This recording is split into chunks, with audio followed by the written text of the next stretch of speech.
وجعل كلمة الذين كفروا السفلى وكلمة الله هي العليا والله عزيز حكيم. السلام علیکم ورحمۃ اللہ وبرکاتہ. بسم اللہ الرحمن الرحیم والحمد للہ رب العالمین والصلاة والسلام علی خاتم المرسلین سیدنا محمد وعلی آلہ وصحبہ اجمعین. اما بعد، اعوذ باللہ من الشیطان الرجیم. بسم اللہ الرحمن الرحیم. انا انزلناه فی لیلۃ القدر وما ادراک ما لیلۃ القدر لیلۃ القدر خیر من الف شہر تنزل الملائکۃ والروح فیہا بإذن ربہم من کل امر سلام ہی حتی مطلع الفجر. بے شک ہم نے اس قرآن کو شب قدر میں نازل کیا، اور تمہیں کیا معلوم کہ شب قدر کیا ہے؟ شب قدر 1000 مہینوں سے بہتر ہے.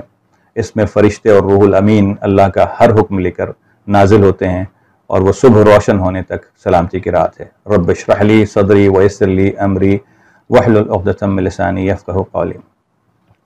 محترم ناظرین، موجودہ حالات میں ہم نے رمضان کا استقبال کیا، اور اب رمضان اپنے آخری عشرے میں داخل ہو رہا ہے، اور آخری عشرے کے حوالے سے نبی کریم صلی اللہ علیہ وسلم نے ان 10 ایام کو راتوں کے اعتبار سے افضل ترین قرار دیا ہے. امی عائشہ رضی اللہ عنہ فرماتی ہیں کہ کان رسول اللہ صلی اللہ علیہ وسلم یجتہد فی العشر الاواخر ما کان یجتہد فی غیرہ. یعنی اللہ کے رسول صلی اللہ علیہ وسلم اس آخری عشرے میں جس طرح سے اجتہاد کیا کرتے تھے، جس طرح سے عبادت میں مشقت کیا کرتے تھے، کسی اور ایام میں نہیں کرتے تھے. ایک اور حدیث میں عائشہ رضی اللہ عنہ کا فرمان ہے نبی کریم صلی اللہ علیہ وسلم کی کیفیت کی بابت کہ اس آخری عشرے میں ان کی کیفیت کیا ہوتی تھی. فرماتی ہیں کہ اذا دخل العشر، جب یہ آخری عشرہ داخل ہوتا تھا، شد مئزرا، اللہ کے رسول صلی اللہ علیہ وسلم کمر کس لیا کرتے تھے، وَأَحْيَاءَ لَيْلَ، اور راتوں کو جاگا کرتے تھے، شب بیداری کرتے تھے، وَأَيْقَظَ أَهْلَهُ، اور اپنے اہل کو بھی جگا کر رکھتے تھے. اور آخری عشرے کی جو سب سے بڑی شان ہے، اس میں ایک رات ہے جس میں قرآن نازل ہوا، اور جس کو شب قدر کے نام سے، لیلۃ القدر کے نام سے جانا جاتا ہے، اور جس کو اللہ کے رسول صلی اللہ علیہ وسلم نے اس آخری عشرے کی پاک راتوں میں تلاش کرنے کا حکم دیا. اگر ہم یہ رات حاصل کر لیتے ہیں، اور ہم یہ دیکھتے ہیں کہ جغرافیائی اعتبار سے اور فلکیاتی اعتبار سے کچھ اشکال ہیں، تو ہمارے لیے بہتر یہ ہے کہ ہم ان آخری عشرے کی تمام راتوں کو شب قدر سمجھ کر گزاریں، کیونکہ جس نے شب قدر پالی اس کے بارے میں نبی کریم صلی اللہ علیہ وسلم کا ارشاد ہے، من قام لیلۃ القدر ایمانا واحتسابا غفر له ما تقدم من ذنبه. جس نے ایمان اور احتساب کے ساتھ شب قدر میں قیام کیا، اس کے پچھلے تمام گناہ معاف کر دیے جاتے ہیں. محترم ناظرین، موجودہ حالات ہماری استطاعت کے باہر ہیں. موجودہ حالات میں ہم جس طرح سے گزشتہ سالوں میں رمضان گزارتے رہے ہیں، اس طرح سے ہم ظاہر ہے نہیں گزار پا رہے، اور نہ ہی ہم اپنی خوشی اور مرضی سے گھروں میں مقید ہیں، اور مساجد کے دروازے بند ہیں، حرمین کی زیارت نہیں ہو سکتی. لیکن یہ موجودہ حالات ہمارے اختیار سے باہر ہیں، اور جب ہم سورۃ التغابن کی آیت نمبر 16 پڑھتے ہیں تو ہمیں بڑی تقویت ملتی ہے، جس میں اللہ تعالیٰ کا ارشاد ہے کہ فَاتَّقُوا اللَّهَ مَا اسْتَطَعْتُمْ، اللہ کا تقوی اختیار کرو جتنی تمہاری استطاعت ہے. تو تقوی کا حصول حسب استطاعت ہے، جتنی استطاعت ہوتی ہے. تو اس رمضان کی جو زحمت والی صورتحال ہے، ہم حسب استطاعت تقوی حاصل کر کے، حسب استطاعت اعمال صالحہ کر کے ہم اللہ کی رضا حاصل کر سکتے ہیں. لیکن اس میں ہمیں جو کرنے کے کام ہے اس آخر عشرے میں اللہ کو راضی کرنے کے لیے، جو سب سے پہلی بات ہے وہ نماز باجماعت کا اہتمام ہے. ہم گھروں کو مساجد بنا سکتے ہیں. ہمارے گھر میں اگرچہ کہ 2 افراد ہیں، تو ہم جماعت کے ساتھ اور باوقت نماز پڑھنے کی عادت ڈالیں، اور نماز میں جو احسان کی کیفیت ہے اس کو ہم مد نظر رکھیں، کیونکہ اللہ کے رسول صلی اللہ علیہ وسلم نے فرمایا ان تعبد اللہ کأنک تراہ فإن لم تکن تراہ فإنہ یراک، کہ ایسے اللہ کی عبادت کرو جیسے تم اس کو دیکھ رہے ہو، اور اگر یہ محسوس نہیں کر سکتے تو اللہ تو تمہیں دیکھ رہا ہے. تو اس حوالے سے ہمیں نماز میں نماز قائم کرنی چاہیے کہ ہم اللہ کو دیکھ رہے ہوں، اور اگر اللہ کو نہیں دیکھ رہے تو یہ تو ہمیں ہر حال میں اس بات کا خیال رہنا چاہیے کہ اللہ سبحانہ و تعالی ہمیں دیکھ رہا ہے۔ دوسرا جو کرنے کا کام ہے، قرآن سے اپنے تعلق کو مضبوط تر پورے مہینے میں، اور یہ مہینہ قرآن کا مہینہ ہے، اور اس میں قرآن سے تعلق کو مضبوط تر کرنا چاہیے۔ اور قرآن سے تعلق کے حوالے سے جو ہمیں سورہ صاد کی آیت نمبر 29 ملتی ہے، اس سے رہنمائی حاصل کرنی چاہیے۔ وہ اللہ تعالیٰ کا ارشاد ہے، کتاب انزلناہ الیک، اے رسول صلی اللہ علیہ وسلم ہم نے آپ کی طرف یہ کتاب نازل کی، مبارک، سب سے پہلی بات ہے باعث برکت ہے یہ کتاب۔ باعث برکت کس طرح سے ہے؟ کیونکہ جب ہم اس کو پڑھ کر اس پر غور کر کے اعمال صالحہ کرتے ہیں تو اعمال صالحہ میں برکت ادا کرتی ہے، اور اعمال صالحہ کی برکت صرف اسی صورت میں ممکن ہے، لِيَدَّبَّرُوا آیَاتِهِ وَلِيَتَذَكَّرَ أُولُو الْأَلْبَابِ، کہ اس کی یہ قرآن کی سورہ صاد کی آیت نمبر 29 یہ خود کہہ رہی ہے لِيَدَّبَّرُوا آیَاتِهِ، کہ اس کی آیات پر تدبر کیا جائے، وَلِيَتَذَكَّرَ أُولُو الْأَلْبَابِ، اور یہ عقل والوں کے لیے اس کے اندر یاد دہانی ہے۔ تیسری جو بڑی نیکی ہے جس کے بارے میں اللہ سبحانہ و تعالی کی طرف سے بہت زیادہ بشارتیں ہیں اور اسی قدر شدید انذار بھی ہے، وہ ہے صلہ رحمی۔ جب نبی کریم صلی اللہ علیہ وسلم کے اوپر پہلی وحی نازل ہوئی اور وہ گھبراہٹ کے عالم میں خدیجہ رضی اللہ عنہ کے پاس آتے ہیں، تو ام المؤمنین خدیجہ رضی اللہ عنہ دلاسا دے کر جو پہلی بات نبی کریم صلی اللہ علیہ وسلم سے کہتی ہیں، کلا واللہ، نہیں، ہرگز نہیں، اللہ کی قسم، وَمَا يُخْزِيكَ اللَّهُ أَبَدًا، اللہ تعالیٰ کبھی بھی آپ کو رسوا نہیں کرے گا۔ اور جو پہلی جو وجہ بتاتی ہیں اس کی، إِنَّكَ لَتَصِلُ الرَّحِمَ، کیونکہ آپ رشتوں کو جوڑنے والے ہیں۔ جب نبی کریم صلی اللہ علیہ وسلم مدینہ سے تشریف لاتے ہیں تو جو پہلا پیغام عوام الناس کو دیتے ہیں وہ یہ، یا ایھا الناس افشوا السلام، اے انسانوں سلام کو پھیلاؤ، وَاطْعِمُوا الطَّعَامَ، مساکین کو کھانا کھلاؤ، وَصِلُوا الارحام، اور رشتوں کو جوڑو، وَصَلُّوا بِاللَّيْلِ وَالنَّاسِ نِيَامٌ، اور راتوں کو نماز پڑھو جب لوگ سو رہے ہوں۔ تو اس میں آپ کو اندازہ ہوگا کہ صلہ رحمی کی کتنی زیادہ اہمیت ہے۔ اور اس کے بعد اللہ کے رسول صلی اللہ علیہ وسلم فرماتے ہیں، تدخل الجنت بسلام، اور جو ایسا کرے گا وہ سلامتی کے ساتھ جنت میں داخل ہو جائے گا۔ ام المؤمنین عائشہ رضی اللہ عنہا فرماتی ہیں قطع رحمی اور صلہ رحمی کے حوالے سے کہ رحم، اللہ کے رسول صلی اللہ علیہ وسلم نے فرمایا کہ رحم عرش پر معلق ہوتی ہے، اور وہ اللہ سے پکارتی ہے، اللہ سے کہتی ہے، اللہ سے دعا مانگتی ہے کہ اے اللہ، جس نے مجھے جوڑا تو اسے جوڑ، اور جس نے مجھے توڑا تو اسے توڑ۔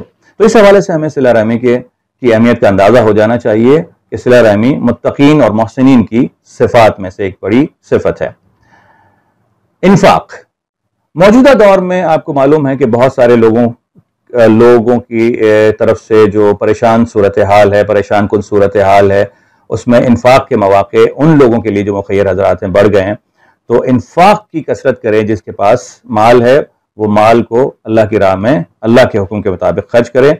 اور اللہ نے انفاق کو اتنی بڑی نیکی قرار دیا کہ وہ اپنے اوپر قرض حسنہ شمار کرتا ہے اللہ سبحانہ و تعالی۔ انفاق کے بارے میں ایک آیت کا حوالہ دے کر میں آپ بات کو آگے بڑھاتا ہوں کہ سورۃ البقرہ کی آیت نمبر 261 ہماری رہنمائی کرتی ہے کہ کس طرح کا اجر اللہ تعالیٰ بدلے میں دیتا ہے منفقین کو۔ مثل الذین ينفقون اموالهم فی سبیل اللہ، یعنی ان لوگوں کی مثال جو اپنے مال اللہ کے راستے میں خرچ کرتے ہیں، کمثل حبہ، ایک دانے کی طرح ہے، انبتت 7 سنابل، اور جب اس کو بویا گیا تو اس میں سے 7 بالیاں پھوٹ اٹھیں، فی کل سنبلۃ 100 حبہ، اور ہر بالی میں 100 دانے، تو کتنے ہو گئے؟ 700 دانے ہو گئے۔ واللہ یضاعف لمن یشاء، اور جس کے لیے چاہتا ہے اللہ تعالیٰ کئی گنا کر کے دیتا ہے، اور کم از کم دوگنا ہوتا ہے، اور اگر کم از کم دوگنا کر دیا جائے تو 700 کو 2 سے ضرب دیں تو 1400 ہو جاتے ہیں، تو 1400، ایک دانے کے بدلے میں 1400 دانا، اور کم از کم ریوارڈ ہے یہ۔ واللہ واسع علیم، کیونکہ اللہ تعالیٰ اپنے علم میں بہت وسیع ہے، اور اللہ تعالیٰ جانتا ہے کہ کون کس نیت اور کس جذبے کے تحت اللہ کی راہ میں مال خرچ کرتا ہے۔ پھر ایک اور بڑی عظیم صفت جو محسنین کی اللہ تعالیٰ نے قرآن میں بتائی ہے وہ عفو و درگزر ہے۔ اللہ تعالیٰ کا ارشاد ہے سورہ نور کی آیت نمبر 22 میں، وَلْيَعْفُوا وَلْيَصْفَحُوا، اور ان لوگوں کو معاف کرو اور ان سے درگزر کرو۔ أَلَا تُحِبُّونَ أَن يَغْفِرَ اللَّهُ لَكُمْ، کیا تم یہ پسند نہیں کرتے کہ تمہیں اللہ تعالیٰ معاف کرے. واللہ غفور الرحیم، کیونکہ اللہ تعالیٰ بہت ہی غفور اور بہت ہی رحیم ہے. تو یہ ہمیں آیت بتاتی ہے کہ کس قدر عفو و درگزر کی جو ہے وہ اہمیت ہے، اور خاص طور پر، اور آخری عشرے کا تو پیغام ہی یہی ہے. جب عائشہ رضی اللہ عنہا نے نبی کریم صلی اللہ علیہ وسلم سے پوچھا کہ جب ہم لیلۃ القدر پائیں تو اللہ سبحانہ و تعالیٰ سے کیا دعا کریں، اللہ کے رسول صلی اللہ علیہ وسلم نے فرمایا قولی، آپ کہیے اللہم انک عفو، اے اللہ تو معاف کرنے والا ہے، تحب العفو، اور معافی کو پسند کرتا ہے، فاعف عنی، تو مجھے بھی معاف کر دے، میرے گناہوں سے صرف نظر کر. اگلی بات، اللہ کا ذکر. انسان اور خاص طور پر بندہ مومن کی زبان ہمیشہ اللہ کے ذکر سے تر رہنی چاہیے، کیونکہ اللہ تعالیٰ کا جا بجا ارشاد ہے قرآن میں، یا ایھا الذین آمنوا اذکروا اللہ ذکرا کثیرا، اور اللہ کا ذکر کثرت سے ادا کیا کرو. اور سب سے بہترین ذکر ہے وہ قرآن پاک کی تلاوت ہے. قرآن کریم کی تلاوت، اس پر غور و فکر کرنا، اس کے مطابق عمل کرنا، اس کو دوسروں تک پھیلانا، یہ سب سے افضل ذکر ہے.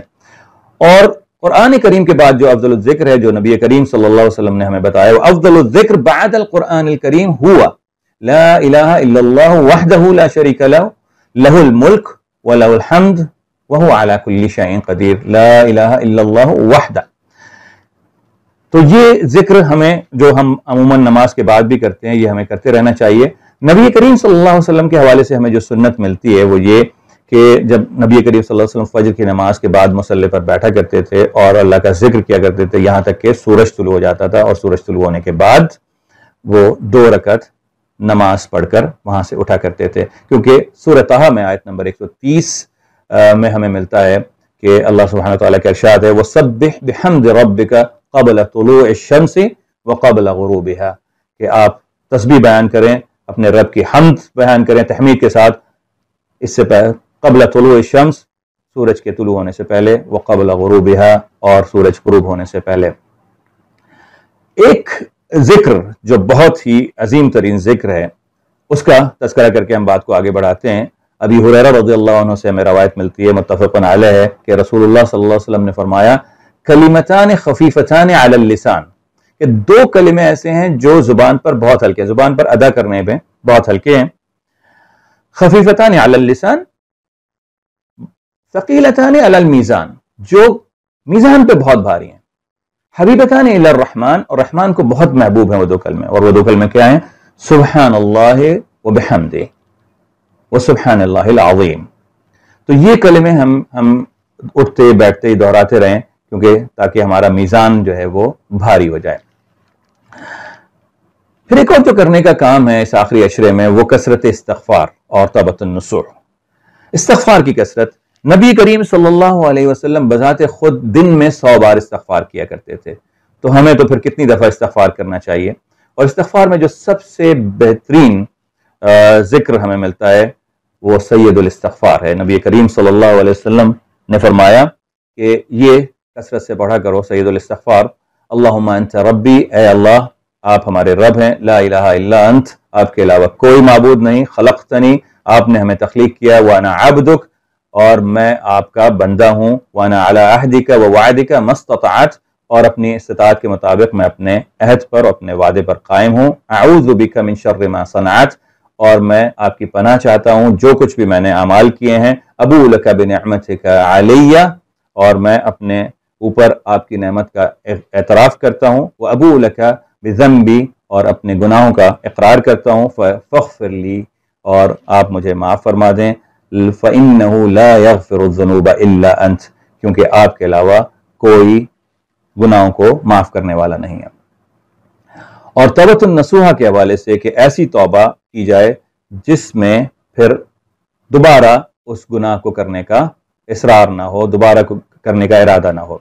کیونکہ سورہ تحریم میں اللہ تعالیٰ کا ارشاد ہے یا ایھا الذین آمنوا توبوا الی اللہ توبۃ نصوحا، کہ اے وہ لوگوں جو ایمان لائے ہو اللہ سے سچی توبہ کرو، توبۃ النصوحہ کرو. عسیٰ ربکم ان یکفر عنکم، ان قریب ہے کہ اللہ تعالیٰ تمہارے گناہوں سے صرف نظر کر دے. وہ سیئاتکم ویدخلکم جنات تجری من تحتها الانہار، اور تمہیں ان جنات میں داخل کر دے، ان جنتوں میں داخل کر دے جس کے نیچے نہریں بہ رہی ہوں گی۔ اور آخر میں کثرت دعا، کیونکہ اللہ کے رسول صلی اللہ علیہ وسلم نے دعا کے حوالے سے ہمیں بتایا ان الدعاء هو العبادہ، جو دعا ہے اللہ سے مانگنا وہی دراصل عبادت ہے۔